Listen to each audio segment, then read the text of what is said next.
A new opera celebrating the landmark Loving v. Virginia case that legalized interracial marriage here in the U.S. is having its world premiere this spring. Joining us this morning is Damian Jeter, a composer for this adaptation of the story. Thank you so much for being here. You're welcome. Thanks for having me. Yeah, so tell us about this big world premiere.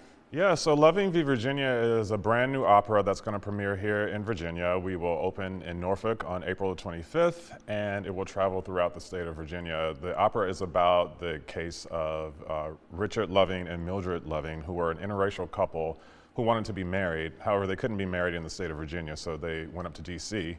When they came home to Virginia, someone got wind of that, and they were actually banished from living in Virginia for about 25 years. To make a long story short, this case ended up at the Supreme Court, and the Supreme Court decided that laws banning interracial marriage were actually unconstitutional, and so therefore it should be made legal across the nation. Awesome.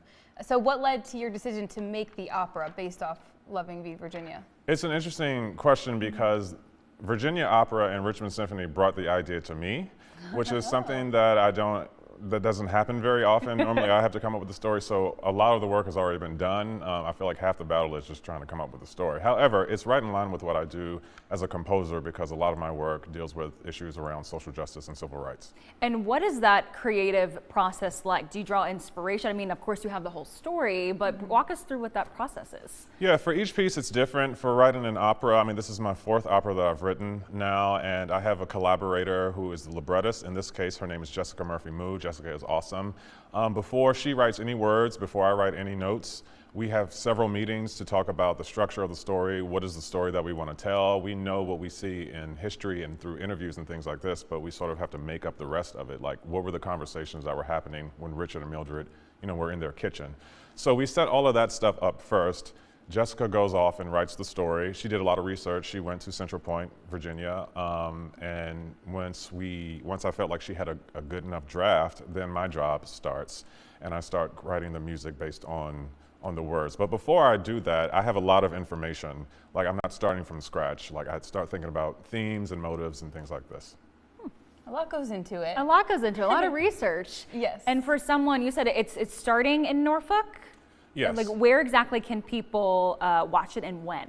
Right, so the opera premieres in Norfolk on April 25th, and I think there's a performance also on April 27th in Norfolk, and then it will travel up to Fairfax on May 3rd and May 5th, and then it'll be right here in Richmond, May 9, 10, 11. You can go to lovingvvirginiaopera.com to find more information about that. And the opera is actually celebrating 50 years. So is this part of that? And tell us a little bit about 50 years is pretty incredible. Absolutely. I think that when they were realizing the 50th anniversary was approaching, they wanted to do something big.